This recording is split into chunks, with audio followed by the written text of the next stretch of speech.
Welcome to the Consulting Growth Podcast. I'm Professor Joe O'Mahony, a Professor of Consulting at Cardiff University and an advisor to consultancies that want to grow. If you'd like to find more out about me and access some free resources to help your consultancy grow, do please visit joeomahony.com. That's joeomahoney.com. Hello, welcome to the Growth Podcast. I have the pleasure today of having Matt Cheung, who is the CEO of Clarasys, on with me. Matt's done a really remarkable job with Clarasys, and we'll talk more about the company shortly. Matt's background was in CRM, and then just over 10 years ago, he jumped to start and grow Clarasys into what is now 200, you may correct me in a second, but 200 employees, and really focusing on customer and employee insights and the digital transformation that is needed to support this. I made contact with Matt really indirectly through three of the consultants that work for Clarasys, and I was looking for support with some of the charities that I and my students work with. And I'd never met three consultants who are so positive and enthusiastic about their firm and the culture and the mentoring that takes place. And it was so striking that I thought I would reach out to Matt and see if he could explain how on earth this happened. So, Matt, I really appreciate your time today. Great to be here, Joe. Thanks for inviting me. Did I get anything wrong in the introduction? I guess Clarasys as a whole looks at customer and employee experience rather than insights, I would say. I think we are about 185 people. It varies kind of month to month. And we're in London and Boston. So we have a small office in Boston. It's now about 20 people, which is growing quite quickly. When you jumped to start Clarasys, did you see a gap in the experience market that you thought, there's clearly something I can do here? Or did you kind of need to experiment a little bit to find that niche? So the market 11, 12 years ago was somewhat different from the market today. I don't think customer experience was really a thing. Employee experience certainly wasn't a thing. So Clarasys started really because Claudia, Chris and I felt that there was a gap in the market for consultants that could challenge their customers to state the business problem rather than to take kind of the order from the customer. Because Claudia and I certainly together had spent probably a year and a half, 2 years working on a big CRM transformation program where we found it very hard to find those people, which really are the root of success for that kind of transformation program. If you want your transformation to be successful, you actually have to be quite robust in asking what problem are you trying to solve with the statement from a business user, I want a flag that records the fact that it's Tuesday. Right? It's a nonsensical requirement in that example, right? And that needs to be challenged. And not everyone is brave enough to do that or structured enough to do that in a way that works in the long term. And I guess also having the experience to know that that isn't a proper requirement. No. So you don't. Our postulation when we started was that experience is not necessary to do a good job as a consultant. So our postulation when we started, and it's obviously the business has moved on a bit since then, but if you're going to understand how a business works, you need to use a set of analytical and logical skills on the information a business user is going to give you. And you shouldn't make the mistake of thinking that you know more than that business user about their business. Interesting. So experience could be a problem, actually, if you're too experienced. Can be a problem in some ways. I think also we deliberately chose a segment of the market where experience wasn't critical because we felt that was a way to build a firm that allowed us to build our own culture from the start rather than kind of importing someone else's culture. And I guess our experience had been that we can access talent in the market at quite a junior level that often outperforms more experienced talent, potentially because there are a lot of preconceptions and rigid ideas. And at the time, we were very passionate about Agile, and Agile for the enterprise at that point was not really well understood. And so flexibility of mindset, et cetera, were probably more important than, I've got 15 years of experience of writing requirements, when actually we don't want someone to write requirements. Sure. Understand the problem. Yes, and if you've got 15 years experience of writing requirements, you've really got to ask why you're still writing requirements after 15 Well, I don't particularly... There are people who love doing that. Yeah, there are, yeah. And I think there is room for that. But my experience of being a consultant was that you can learn stuff very quickly, and part of the importance of being of growing your career is that you do new things and you're stretching yourself whilst repeating other things and becoming more expert at them. I think as a growing firm, and one of the features of the firm over those 10 years is that as people have grown and learnt things within the firm does different things, right? Yeah. So we don't do so much process mapping and requirement user story definition as we used to. We do end-to-end really transformation of, so my customer is currently a bit fed up because he doesn't really understand where their order goes, where the sales process is. It's just genuinely a bad experience. How do I change that to the point where it's a great experience? And as a result, actually, the experience for the employee improves. And that's a different set of challenges from where we started. And it's only possible because people have built expertise in certain domains like sales or customer service or things like that, that now they can apply to say, okay, it's interesting that looks like that at the moment. Have you thought about this? Your benchmark outside looks like this, but still retaining that humility of, and I know the joke of the consultant tells you the time by their own watch, but to some extent, it's important to listen to what the business is saying to you, because they are the ones that have to deal with everything, all the crap that comes from having a poorly designed process, poorly designed customer journey. And it's patronizing, frankly, to come to them and say, oh, you should just do it this way. Yeah. Because they've probably been through 5 or 6 transformations that have succeeded with varying degrees of success, and their screen is probably covered with a bunch of post-it notes. So what you're there to do is to make it better for the customer, but also to listen to why things don't work as they might work. And maybe there's a brilliant idea sitting in someone's head who can't quite see how to execute on it. Because when you're in the day-to-day of working with a customer, you don't get the headspace to understand where the opportunity to transform is and how you might go about that transformation. And that's what we're good at.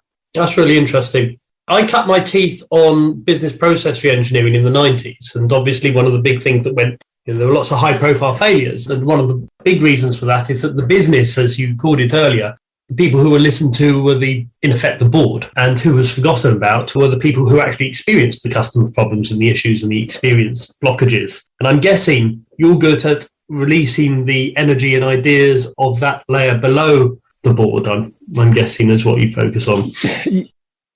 And I think aligning that with what the board wants to achieve and showing results change, that's part of why Agile is important, right? That in some of the reasons why BPRs used to fail was because you would design something up front that was a complete wrenching transformation of everything, and then try and deploy it. And obviously it didn't work, right? Because what had been there before was there for a reason and had loads of workarounds in it that people didn't tell you about because they were things they didn't think were important. And by being more agile about it and saying, right, actually, we're going to improve this process. Where are we going to start? What are we going to do first? Where are we going to see results from? You get more chance of success. Now, the issue is that often you do have to do a wrenching transformation. But even when you're doing that wrenching transformation, you have to find a way to learn from what your first idea and your first design with the set of people that have helped you design it is, because let's be honest, it's going to be a bit right, it's going to be a bit wrong, it's going to need fixing. And I think that humility of accepting that transformation is not finite is quite important. Like, we have a habit of thinking we can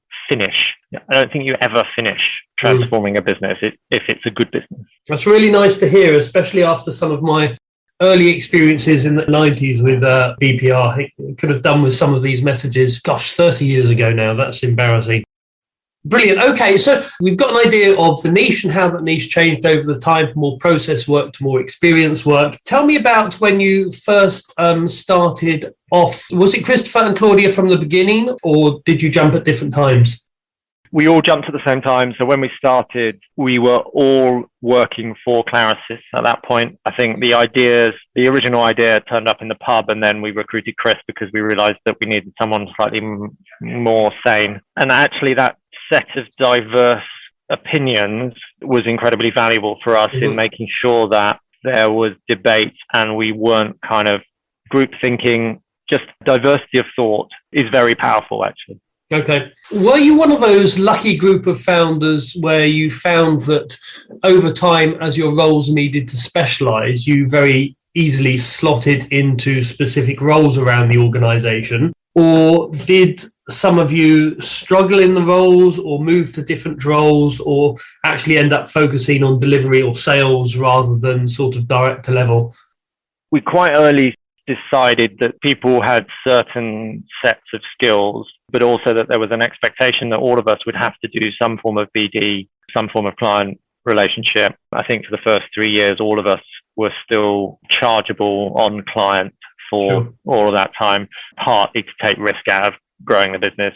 People often ask, is it risky to start a business? It isn't if you're doing it on a cash flow basis and you're waiting for someone to be chargeable before you hire someone else. So I think as the firm grew, we had a particularly bumpy period, and out of that, we realized that, well, it was painful. And we had a bunch of team coaching where we talked about implicit and explicit roles a lot. And that helped us transform to be a lot more effective, because each of us was carrying a different assumption about what each other was doing.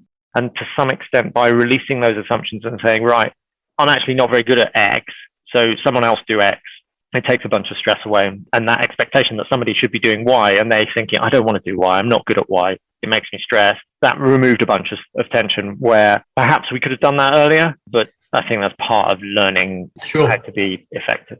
Sure. Correct me if I'm wrong, and I'd very much like you to, because this is more of a provocative question, but I guess, was that the first big sort of inflection point or challenge that you came across where, I mean, obviously there's the cash flow thing, but it sounds like you had a fairly logical approach to growth. Where was that the first inflection point or bump in the road that you came across, which is really that detailed discussion around roles and what you want to do? Or was there something different or earlier that you hit that you needed to overcome? I think getting to 30 or 40 people was relatively straightforward. Good. And mildly naive. I think at that point, kind of conglomeration of factors ended up with a bit of a cash flow crisis. And getting through that cash flow crisis put an immense amount of strain on the three of us, which resulted in needing to do that team coaching to kind of heal a bunch of pain. And to be honest, my feeling is that period of crisis was the catalyst for being successful in other ways since then. Without that, you're not forced to confront some things that perhaps you needed to confront.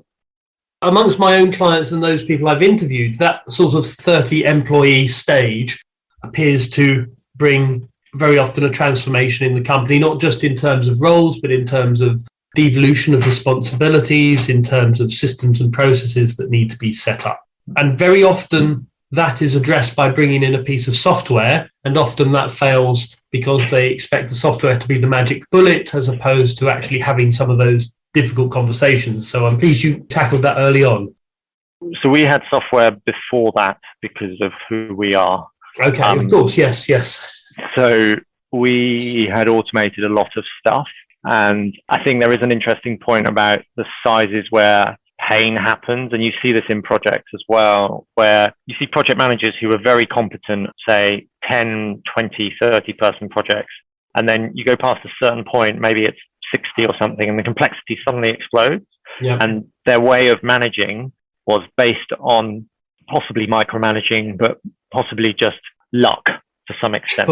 Yes. And it doesn't scale, right? If you can jump from 30 to 60, then it's highly likely you can jump from 60 to 150. Yeah, sure. And probably past that.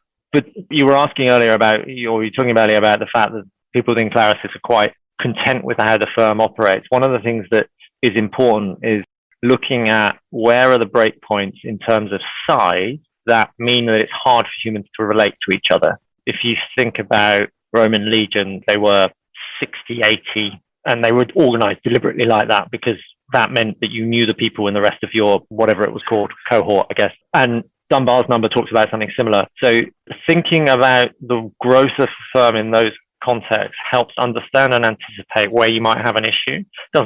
You can't guarantee it. The other thing we've noticed is that going past 100 changed something significant about the way the rest of the market deals with Clarasys. So all of a sudden we started seeing more cold stuff coming in. Perhaps we're more credible to when you go in to pitch for something, it becomes more viable from a client's point of view. If actually you're not 30 people, you're 100 people, I think without question that's true. And equally, you're braver, right? So if you're 100 people, you can pitch for a project that is 20 people, and that's 20% of the firm. That's okay. It's not great. But when you were 30 people, you couldn't have pitched for that project. So there's a change as you grow, and that's part of why I think it's important to get to a certain size. I think somewhere between 200 and 400 means you are sustainable for the long term. Whereas if you and if you look at the market, you'll see there is a bit of a death zone around that, where there aren't that many firms above probably 400.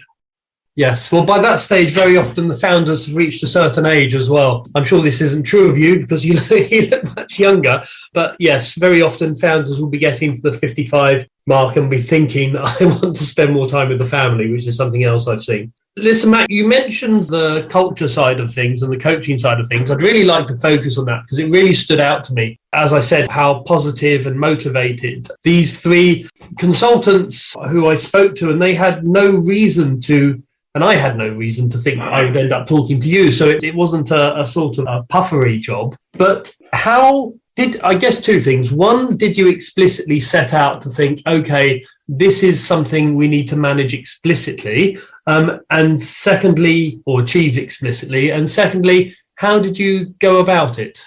There are two things there, right? So one is, how do you look after your people? And the second is, do you care whether people are happy at work?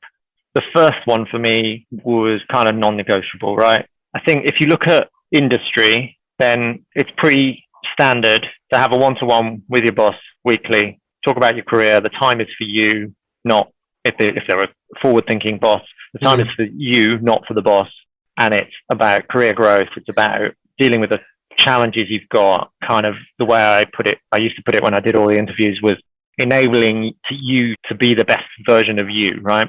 Now, my experience in consulting was that doesn't happen. Now, consulting is a bit different from lots of industries in that you're on a project for a certain amount of time. You might have a team leader who is probably having a one-to-one with you, but they're focused on the next deadline, the quality of the deliverable you're looking at, that kind of thing. They're not focused on you as a person. So one of the things that we were dead set on when we started was that every single consultant would have, I don't think we called it coach at that time. I think it was probably a manager, but it would be a one-to-one with someone who was more senior than them. And that job was pastoral as opposed to deliverable focused. Now, sometimes it's quite hard to separate the two things because people need sometimes help with what they're doing from a client point of view. And in a small firm, you're sometimes their engagement lead and their coach, and that blurs the lines, particularly kind of in those early days. But that structure of everyone has a coach, that is about career growth. That's about what challenges do you face personally? What things can you unlock that you're blocked by but don't recognize? How do you take the next step? All of those kind of pure coachy questions really is deeply embedded across the firm. So we train people on neuroscience about how to coach and how to give feedback. There's a bunch of training around how do you develop those skills, and everyone is encouraged to coach. And I ask sometimes, what if someone doesn't want to coach? Well, that's nice for them, but then this is not the place for them. Yeah. That's been there since day one. It's got better and better. And I think long term, it would be lovely to move to a pure coaching model where none of the salary type discussion was part of the coach's responsibility, because it makes it safer. But that's quite hard to do and would be quite radical. So that's a separate kind of track that ties into how you make people happy. So that was probably our biggest innovation when we started. And partly that was because we were taking on quite junior people who were going to need a lot of help, who were smart. And we knew that if we gave them enough framework to support them, then they'd be successful. To your point earlier, how do you know what's the right question to ask? Well, if you've got someone to bounce ideas off, then you're going to be able to figure out the right question to ask. Then, so Claudia is very passionate about having fun at work. Now, I didn't have much fun at work until I started Clarasys, so I was a bit more skeptical about this. But if you reduce it, you spend a lot of your time at work. You should be able to be happy at work. You shouldn't be miserable. You shouldn't be on a Sunday night full of anxiety, not wanting to go on Monday morning. You shouldn't hate your boss. You should have a productive environment at work that makes you happy, because you will produce better output and it's better for you. And then there's a bunch of other metrics you could measure, like sick days and stuff like that. But fundamentally, morally, it's better that someone is happy at work than they're just miserable, because the dark satanic mills are 100 plus years ago, and there's no need to beat people around the head to tell them to do a good job, right? People are motivated in different ways than that. They just want to do a good job because they want to improve themselves and achieve things. So if you get to that, then you have to think about, well, okay, what motivates people? And we used what was popularized by Daniel Pink, but has roots elsewhere in terms of intrinsic and extrinsic motivation and belonging, and figure out how are you going to achieve those things, right? So how are you going to enable autonomy? How are you going to deliver mastery? How are you going to deliver purpose?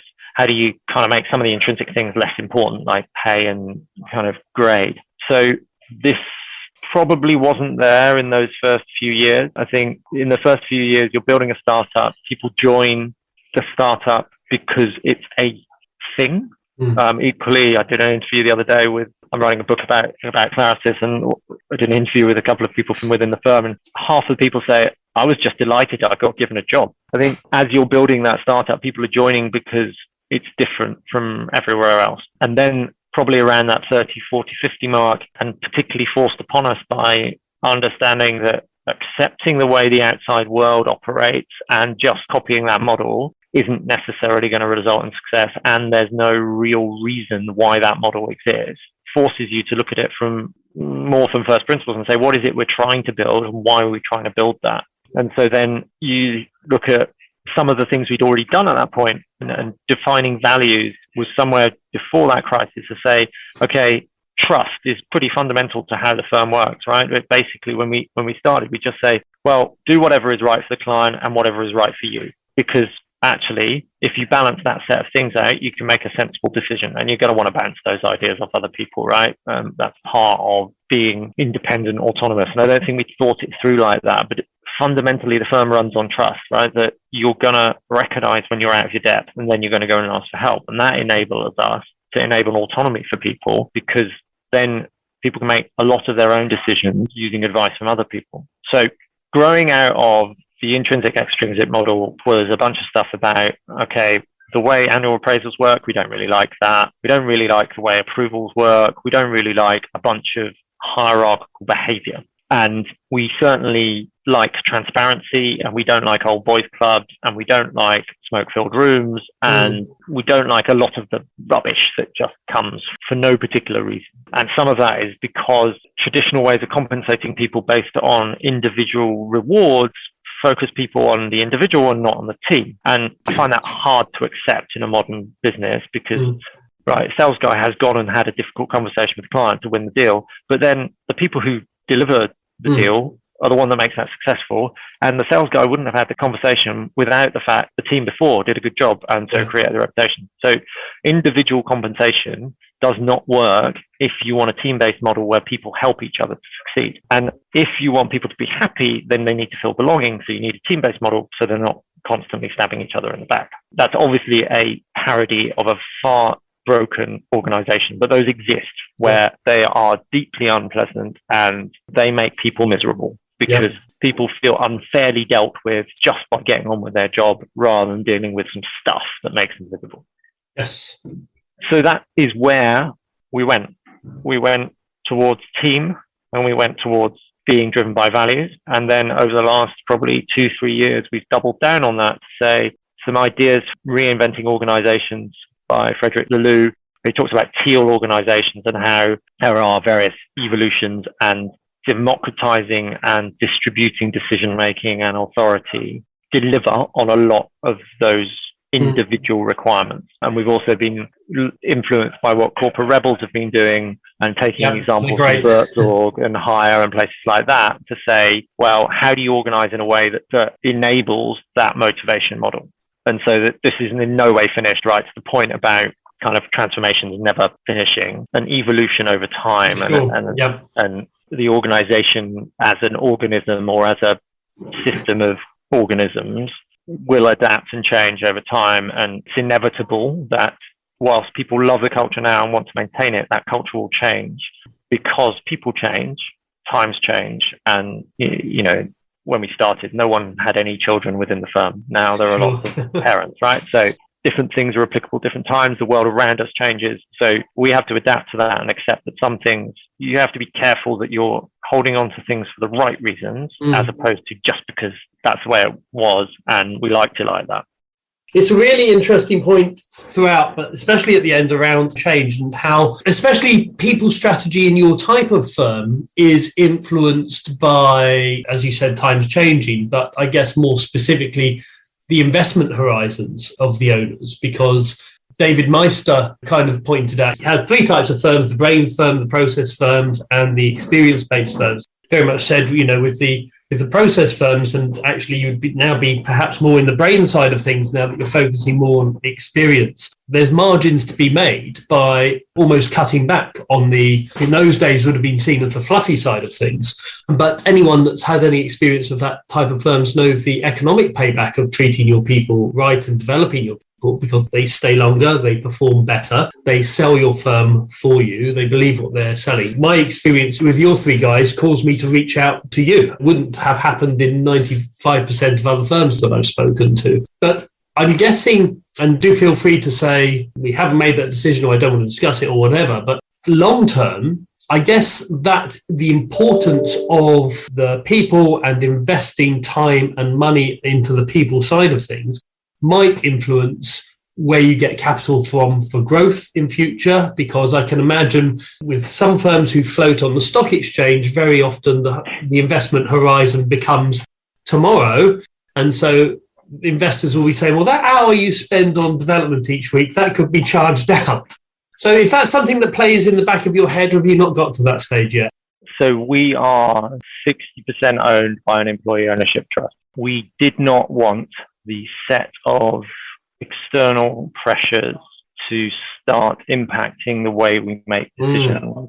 When we're looking at how do we exit founders, so Chris and Claudia are now non-execs, it took us a while to find a mechanism that was going to work. So you look at private equity and, okay, there are firms out there that will take a long view, but you're still going to be driven differently. Yeah. They've still got an external target. Stock exchange, obviously you're reporting quarterly, Sure. etc. I just don't fancy it. We take an extremely long view to the point where you might argue at times we should probably be slightly more commercial, but investment horizon is probably 10 years. And the EOT is there to kind of say, we're not interested in being bought by anyone else. We have deliberately set out to build this firm in a way that people want to work here and clients want to work with us, and we are different as a result. And okay, it could be about money, but there's only so much money. Yes, I would make a lot more money if we'd sold to private equity. Yes. But I think for all three of us, we would feel like we were betraying some element of the trust and bargain we make with the people who join the firm, right? So ending up with an EOT, which is vendor debt backed, is, I think, the best possible outcome we could have found. It's really putting your money where your mouth is so that people know you're credible. I mean, it's one thing, if I was a potential employee looking at the firm and, I look at your website and you say all these wonderful things, but everyone says all these wonderful things. Now, I could also look on Glassdoor where you guys excel compared to pretty much any other peer that you have. But certainly when it comes to ownership, that's really an indication that the owners are taking it seriously, isn't it? Yeah. I mean, it created some interesting dynamics because we are very distributed in terms of decision-making authority, and you add in the regulations around T boards and how they relate to the board itself are quite designed for a top-down organization. You actually have to re-engineer it to meet the regulatory need, but not to break your bottom-up decision-making process, which took a while to get people used to, because as soon as you create a board, people think that's important. Actually, it's not that important. And do you mind just giving us a brief indication of how it works in terms of whether it's reward-based or whether it's longevity-based or whether people can buy in? The trust owns 60% of the shares of Clarasys for the benefit of employees. That means is initially, because the trust bought the shares with debt, it has to pay off the debt first. So Sure. At the moment, the main benefit to employees is that profit share, which was there before the EOT. So the interesting thing is we have a lot of the things that EOTs would like to have before we became an EOT. So in effect, we were already operating like that. The profit share becomes tax-free up to a 7-something grand limit. And to be honest, in the short term, that's the only benefit beyond the kind of slightly intangible ones of the trust owns it for the benefit of employees. So Sure. It has authority over appointing directors, and it has a golden share in takeover conversations. But like my stock response is no to anybody who emails me anyway. So there's Sure. It's nice to be asked though, isn't it? When the trust has paid back its debt, the profit associated with that 60%, according to our model, then becomes available to the trust to spend. So we've had for a long time a kind of set formula for distributing profits. So we make sure we reinvest in the firm, we share profit, and then we look after shareholders. In 3-4 years, when the trust has paid back its debt, then that kind of 60% becomes available, and actually that makes a material difference to profit share. I wish it would be quicker, but ended up on the firm making money in. And it incentivizes it does take longer, but it does incentivize some of the right behaviors around investment horizons, but also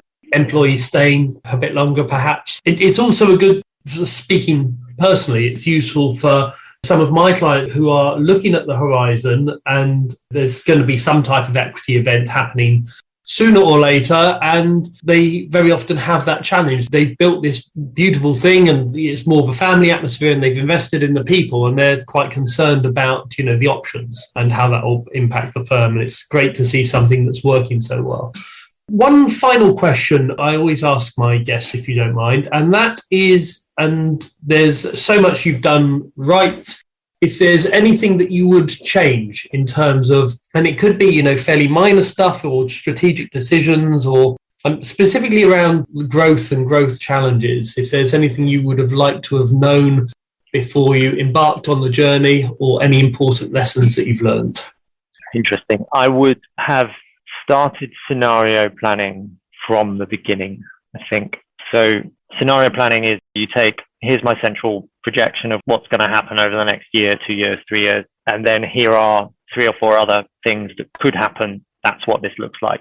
So, and that doesn't have to be clever. That could just be, this is what happens if we make no money this year. This is what happens if we make 5% margin. This is what happens if we make 10% margin. And actually being arbitrary about it helps quite a lot, because otherwise you get bogged down in, what does the price of wheat make a difference? Sure. Well, it doesn't matter, because actually you can't 100% influence what's going to happen. And sometimes you can confuse yourself by believing you are more in control of your destiny than you actually are. But doing that allows you to understand the impact of the decisions you're going to make.